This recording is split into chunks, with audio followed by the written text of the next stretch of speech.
What's up, guys? You can't see me.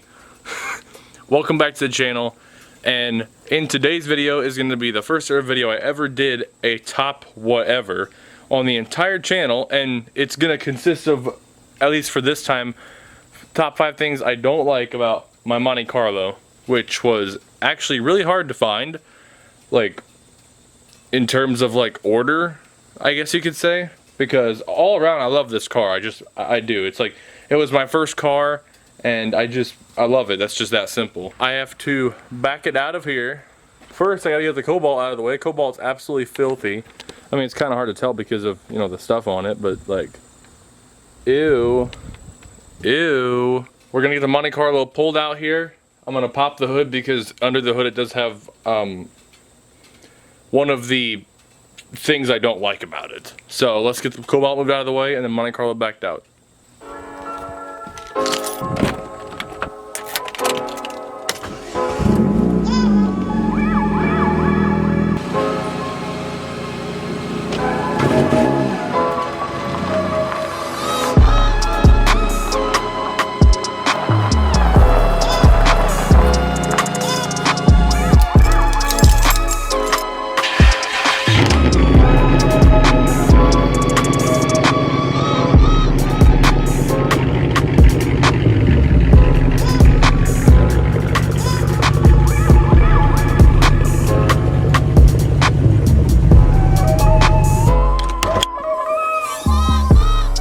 Number 1 on the top 5 things I don't like about my LS4 Monte Carlo 2006 SS.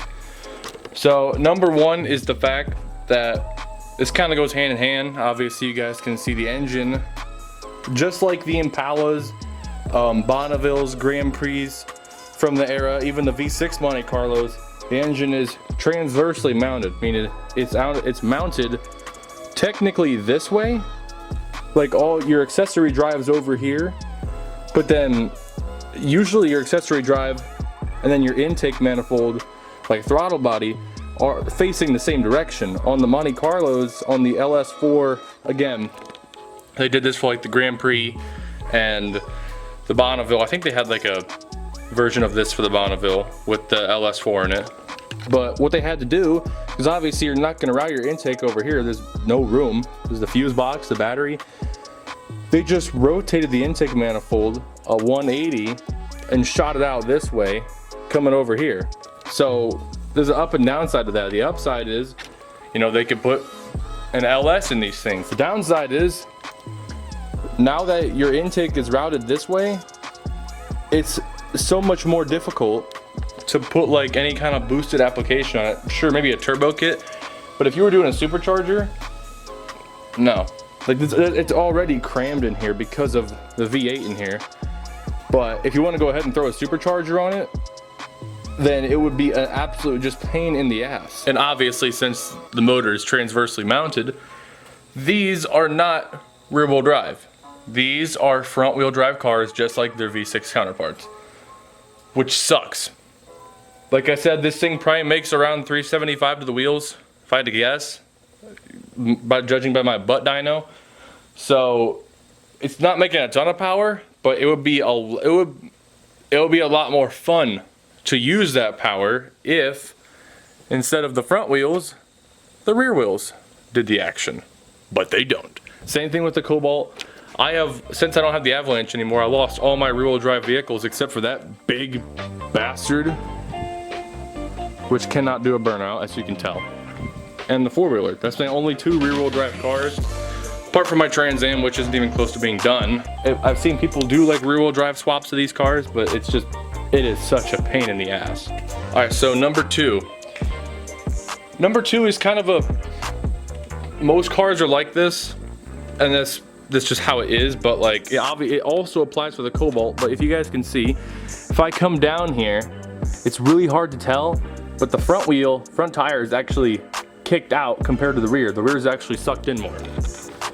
And I know they do this for traction reasons. Obviously, like if you have both tires in a straight line, you're gonna have less traction, and if one's offset a little bit, you have that much more traction, you know, the one that the front one's not covering. So you have more traction technically, but it just looks goofy. Like it just, it really looks goofy because the rears look okay because it's like sucked in a little bit. If it was lower, it looked a lot cooler.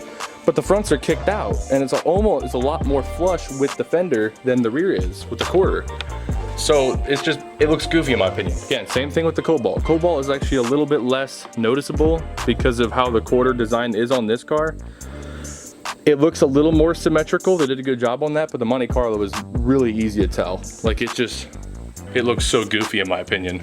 How it should be is just reverse it. It'll look so much cooler. I don't care if the rear tires are drive tires or not. Just kick the rear tires out and suck the front tires in. It would look so much cooler, it would look so much better, so much more proportional. Because you're supposed to have wides on the rear, skinnies on the front. This looks stupid the way it is. Another big complaint I have, and this is with all Monte Carlos from this era, I believe it's the 4th gen Monte Carlo. I think that's what this body style is. Well, technically it's like the 2001 or 2000 through 2007. Like those Monte Carlos is, I'll show you guys. The rear quarters. Now, I never, ever drive this car in the winter or in any bad weather. Usually I don't take it out if it's raining.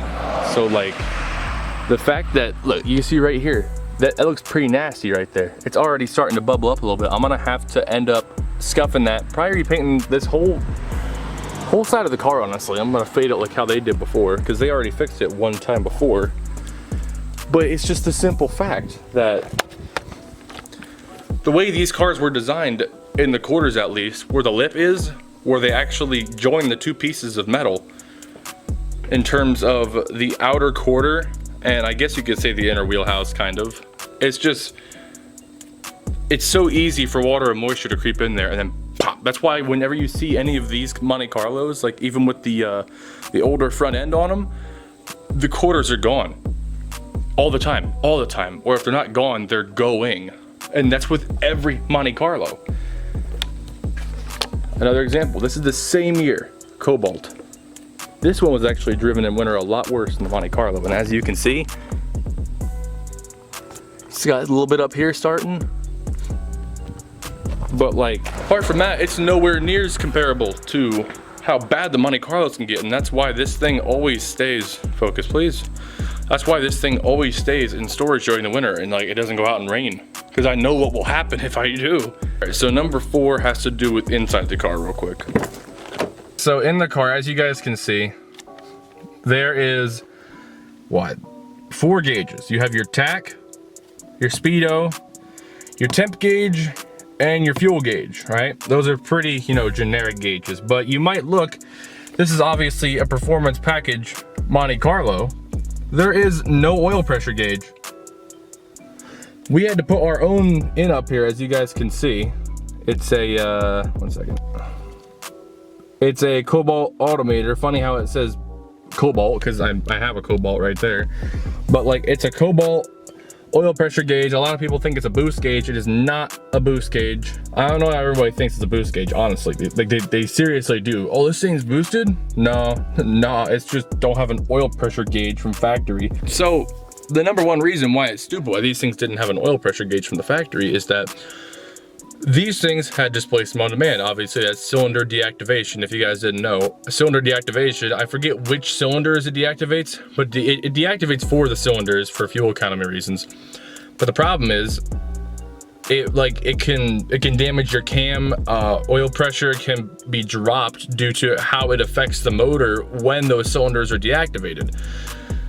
And the problem is with that, you can't see your oil pressure. I think when we actually hooked up a gauge to it, before we did the rebuild and everything, it was getting like, at idle, like 15 to 18 pounds of oil pressure at idle. And that's around like 800 RPMs. And that is not good, that is not healthy. And I think under load, at like $3,000, it was getting like maybe 25. That is not healthy at all. It needs like, at least at $3,000, it should be like almost 50. The displacement on demand affected this, every LS4 conversion, front wheel drive application, affected all those from this era. The Silverados, all those. It was honestly the stupidest thing. If you're buying a truck or an LS, like or a V8 like sports car, you're not expecting good fuel mileage. So don't even bother putting this dumbass displacement on demand, which is still here on the original engine cover, but I redded it out. I put red over it so you couldn't really like, it's kind of to represent that it's non-existent. So, because what we did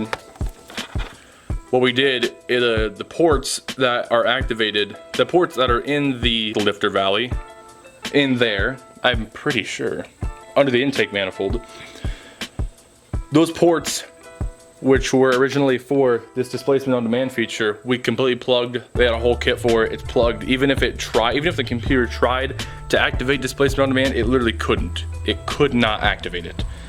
So that's good on that part. We saved this motor from destruction because it will literally destroy the motor. This is my 5th complaint, things I don't like about the Monte Carlo. This is the last one, and that is the front end. The front end of these cars, you guys remember what it looked like when it had the Impala headlights on it, like the regular, you know, Impala headlights. I'm gonna do a side-by-side picture real quick. I'm gonna put an Impala right next to it right there. And you guys can really get to see how similar this is to the Impala. Like they changed like a few things, honestly. That chin at the bottom really helps it. The ground effects help it really distinguish it from a normal ass car. But if it wasn't for those, nobody would know jack shit about this car being, you know, what it is.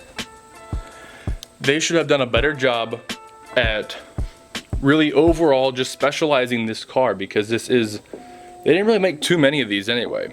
Again, they made a lot more Cobalt SS's than Monte Carlo SS's. But the simple fact is they should have done a lot better job at really distinguishing this car from the rest.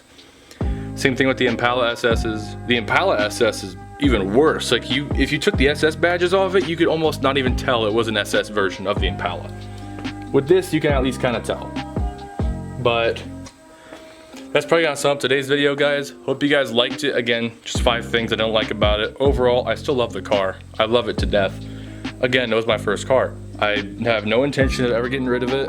Obviously, Cobalt's a different story. That's just the daily driver. But thank you guys so much for watching, and I will see y'all in the next one.